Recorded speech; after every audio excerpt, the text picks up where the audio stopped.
I never thought my world could crumble in the middle of a crowded mall, surrounded by the hum of strangers and the scent of buttery pretzels.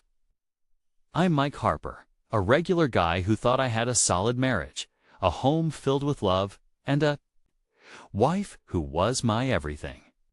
But that day, as I sat outside a fitting room, my heart started to race with a gnawing suspicion I couldn't shake. The muffled laughter, the hushed tones behind that heavy curtain, it was like a storm brewing in my chest, threatening to tear me apart. What I was about to uncover would shatter every illusion I'd ever held dear, leaving me questioning everything I thought I knew about trust and betrayal. What did I find when I pulled back that curtain? A betrayal that would haunt me. Picture this: a sky so heavy with clouds, it looks like the world's holding its breath, waiting for something to snap.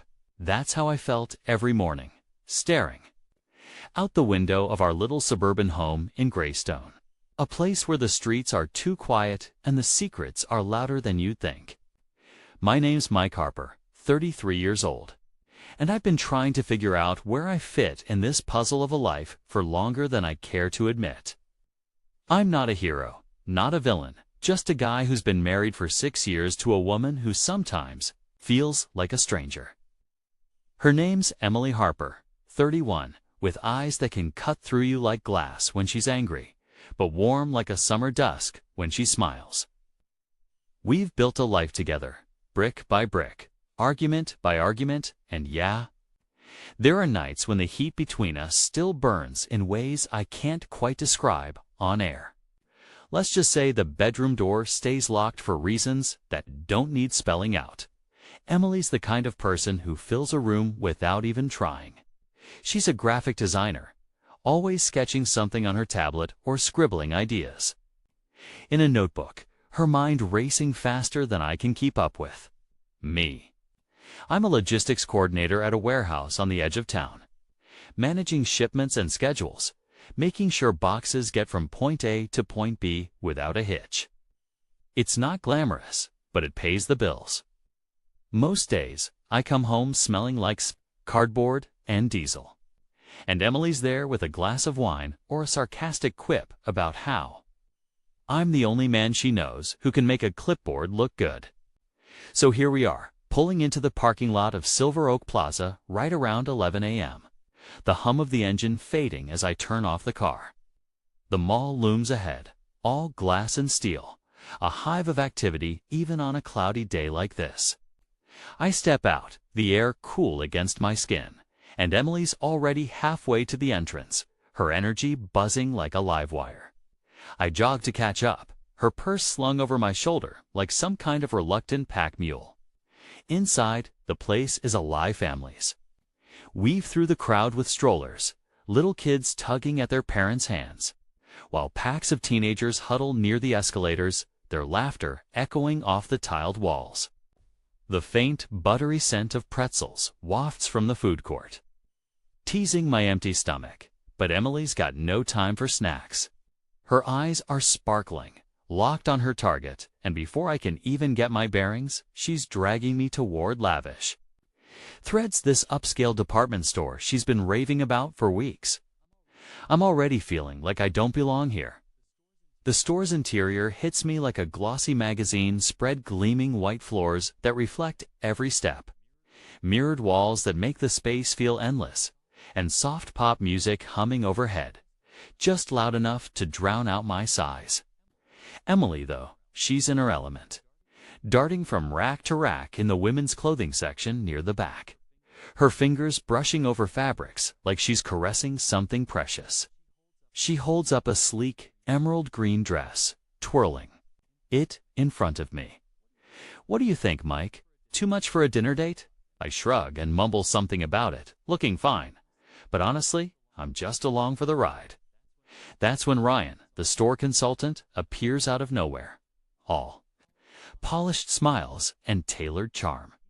He's been helping Emily pick out outfits for the past few minutes, and now he's suggesting she'll try on that emerald dress in the fitting room. His voice is smooth, too smooth, like he's selling more than just clothes. Emily's all for it. her excitement bubbling over as she grabs the dress and a few other pieces. Ryan gestures toward the back of the store, and I trail behind them. Feeling more like a third wheel with every step, we reach the fitting room area, a narrow hallway, tucked away from the main floor. It's lined with private stalls, each one shielded by a heavy black curtain that looks like it could block out the world. The air here feels stuffy, thick with the scent of new fabric and something faintly chemical, like cleaning spray. Oh my God. The store's music is muffled, replaced by the low hum of voices from other shoppers nearby, their conversations blending into a dull drone. I plop down on a small bench just outside the stalls, the hardwood digging into my back as I pull out my phone to kill time. Emily and Ryan disappear into one of the stalls together, the curtains swishing shut behind them. At first, I don't think much of it. Sure, it's a little weird for a guy like Ryan to be in there with her. But I tell myself it's probably part of his job helping with zippers, adjusting fits, whatever it takes to close a sale. I scroll through meaningless posts, my thumb flicking across the screen. But my mind keeps wandering back to that closed curtain. Minutes drag on, and I start to get restless. I can hear Emily's giggles filtering through the fabric. Light and carefree at first, paired with Ryan's low, velvety tone. It's the kind of voice that could talk you into anything if you're not careful. But as the seconds tick by, those sounds shift. They're not just playful anymore. There's something deeper, something that makes my skin prickle with unease. My stomach twists into a knot as I stand just outside that fitting room stall, the heavy black curtain barely concealing the truth I've stumbled upon. My mind is a storm, swirling with disbelief, raw hurt, and a fury so intense it feels like it might burn me from the inside out. My fists clench tight, nails digging into my palms, the pain grounding me as my jaw locks so hard I can feel the tension radiating up to my temples. Heat floods my face, a searing wave of anger, while Emily's soft laughter and Ryan's murmured words slip through the fabric like daggers. They don't know I'm here, don't know I've caught on to their little game, and that ignorance fuels the fire in my chest even more.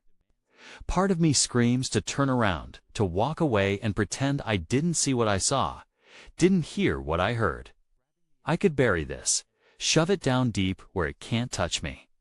But the bigger part, the part that's roaring louder with every passing second, demands answers, demands to shatter this illusion right now. I can't stop myself. My hand shoots out, grabbing the edge of the curtain, and I yank it open with all my strength. The metal rings screech against the rod, a harsh grating sound that cuts through the muffled hum of the store. What the hell is going on here? My voice rips out of me, raw and jagged, echoing in the narrow hallway. Emily's face freezes. In shock, her eyes wide as saucers, before guilt floods in, darkening her expression. She stumbles over her words, half-formed excuses tumbling out as she fumbles with her clothes, trying to cover herself, to hide the evidence of whatever moment I've just interrupted. Ryan, on the other hand, steps back with his hands raised. That slick charm of his cracking as he mutters apologies that sound as empty as a hollow drum. "Hey man, it's not what it looks like," he says, "but I'm not buying it. Not for a second." My vision narrows, red at the edges, and before I know it, I've grabbed him by the collar of that overpriced suit, my anger boiling over. I'm driving back to our house in Greystone. It's a two-story home that once felt like a sanctuary, but now looms in my mind like a prison of broken promises. It's mid-afternoon, the sun still hanging high in the sky, casting sharp shadows across the quiet neighborhood streets, but inside me there's nothing but darkness, a void so deep it swallows every flicker of light. My hands grip the steering wheel tighter than necessary, knuckles white, as the rage from what I saw at the mall churns in my chest like a living thing, clawing to get out. I don't even remember the drive, just the blur of familiar houses passing by until I'm pulling into the driveway, the engine cutting off with a final, hollow click. I step out, the air warm against my skin, but it does nothing to thaw the ice in my veins. The front door creaks as I push it open, and the silence inside hits me like a physical force, deafening and suffocating. My boots echo on the hardwood as I move through the living room, past the framed photos of happier times that now feel like cruel jokes. I don't stop to look at them. I can't. My feet carry me straight up the stairs to our bedroom, the space that used to be ours, where laughter and whispered promises once filled the air. Now, it's just a battlefield of memories I want to erase. I yank open the closet doors, my hands trembling as I start pulling out Emily's things. Her dresses, her blouses, the scarves neatly folded on the shelf, one of them, a soft blue one I bought her for our 3rd anniversary, stops me cold. I can still see her face that day, the way her eyes lit up when she unwrapped it, the way she draped it around her neck and pulled me close. That memory twists into something ugly now, a symbol of everything she shattered. I throw it into a trash bag, my movements jerky, almost violent as I grab her jewelry box. Her collection of handbags she loved so much, piling them in with the rest. Each item I touch burns me with a flash of the past nights we stayed up talking about our dreams. It's been a week since that day, and I'm sitting alone in this house in Greystone, the silence wrapping around me like a heavy blanket I can't shake off. The walls seem to echo with absence, every creak of the floorboards a reminder of what's gone. I've started the process of filing for divorce, meeting with a lawyer in a sterile office downtown to untangle the mess of a life I thought was forever. We sat across from each other, papers stacked like bricks between us. As I signed away pieces of a shared history I can't bear to look at anymore. It's not just about splitting assets or bank accounts. It's about severing a bond that's been rotting beneath the surface for longer than I realized. Every night, I wake up in a cold sweat. The image of Emily and Ryan in that fitting room, burned into my mind like a scar that won't fade. I see her eyes, caught between shock and guilt, and his smug face trying to smooth over a moment that shattered everything. It's a loop I can't escape, playing over and over until I'm gripping the sheets, my heart pounding like it's trying to break free from my chest. The emptiness inside me isn't just from losing her, it's from realizing how much of myself I'd tied to our marriage. How I'd built my entire identity around being her husband, her partner. Without that, who am I? Just a shell of a man. Wandering through a house that feels more like a tomb, I've started making small changes, trying to reclaim some sense of control. I packed away the photos that used to line the shelves, shoving them into a box I can't bring myself to open again. Each frame held a memory: our wedding day, vacations by the lake, quiet mornings over coffee that now feels like a lie. I've been repainting the bedroom too, covering the soft lavender she picked out with a stark, neutral gray, as if a fresh coat can erase her presence. I've even thought about moving, leaving Greystone behind for a new city. A clean slate where no one knows my story, where I'm not the guy whose world fell apart in a department store fitting room. Don't forget to subscribe, like, and comment. If you enjoyed this story, this will help us create more engaging stories for you.